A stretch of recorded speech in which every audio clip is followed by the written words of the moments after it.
Luc. Chapitre 18. Jésus leur adressa une parabole, pour montrer qu'il faut toujours prier, et ne point se relâcher. Il dit, il y avait dans une ville un juge, qui ne craignait point Dieu, et qui n'avait d'égard pour personne.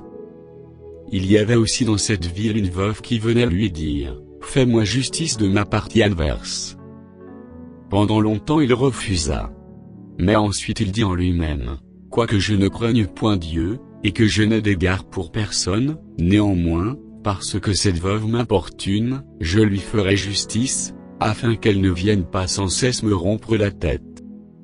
Le Seigneur ajouta, entendez ce que dit le juge inique. Et Dieu ne fera-t-il pas justice à ses élus, qui crient à lui jour et nuit, et tardera-t-il à leur égard? Je vous le dis, il leur fera promptement justice.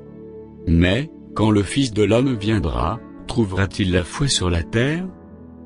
Il dit encore cette parabole, en vue de certaines personnes se persuadant qu'elles étaient justes, et ne faisant aucun cas des autres. Deux hommes montèrent au temple pour prier, l'un était pharisien, et l'autre publicain.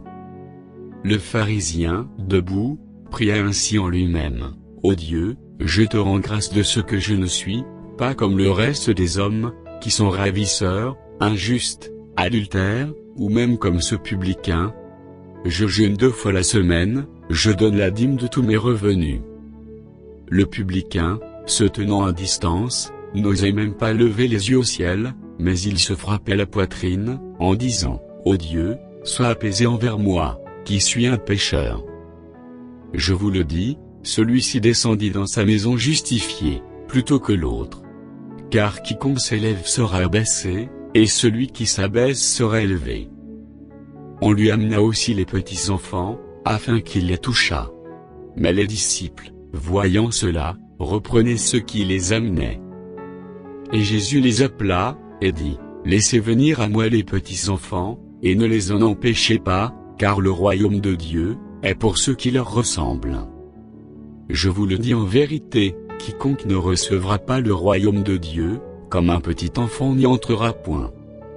Un chef interrogea Jésus, et dit, bon maître, que dois-je faire pour hériter la vie éternelle?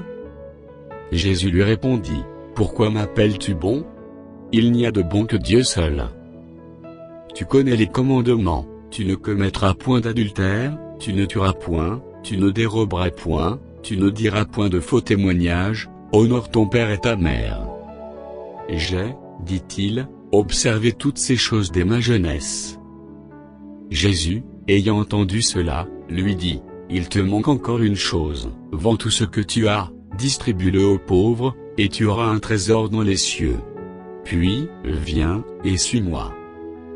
Lorsqu'il entendit ces paroles, il devint tout triste, car il était très riche. Jésus, voyant qu'il était devenu tout triste, dit, qu'il est difficile à ceux qui ont des richesses d'entrer dans le royaume de Dieu. Car il est plus facile à un chameau de passer par le trou d'une aiguille qu'à un riche d'entrer dans le royaume de Dieu. Ce qu'il écoute à dire, et qui peut être sauvé? Jésus répondit, ce qui est impossible aux hommes est possible à Dieu. Pierre dit alors, voici, nous avons tout quitté, et nous t'avons suivi. Et Jésus leur dit, je vous le dis en vérité, il n'est personne qui, ayant quitté, à cause du royaume de Dieu, sa maison, ou sa femme, ou ses frères, ou ses parents, ou ses enfants, ne reçoivent beaucoup plus dans ce siècle-ci, et, dans le siècle à venir, la vie éternelle. Jésus prit les 12 auprès de lui, et leur dit, voici, nous montons au Jérusalem, et tout ce qui a été écrit par les prophètes au sujet du Fils de l'homme s'accomplira. Car il sera livré aux païens, on se moquera de lui, on l'outragera, on crachera sur lui, et, après l'avoir battu de verge, on le fera mourir, et le 3e jour il ressuscitera. Mais ils ne comprirent rien à cela, c'était pour eux un langage caché, des paroles dont ils ne saisissaient pas le sens. Comme Jésus approchait de Jéricho, un aveugle était assis au bord du chemin, et mendiait. Entendant la foule passer, il demanda ce que c'était. On lui dit, c'est Jésus de Nazareth qui passe. Et il cria, Jésus, Fils de David, aie pitié de moi. » Ceux qui marchaient devant le reprenaient, pour le faire taire, mais il criait beaucoup plus fort, « Fils de David, aie pitié de moi. » Jésus, s'étant arrêté, ordonna qu'on le lui amène, et, quand il se fut approché, il lui demanda, « Que veux-tu que je te fasse ?» Il répondit, « Seigneur, que je recouvre la vue. » Et Jésus lui dit, « Recouvre la vue, ta foi t'a sauvé. » À l'instant il recouvra la vue, et suivit Jésus, en glorifiant Dieu. Tout le peuple, voyant cela, loua Dieu.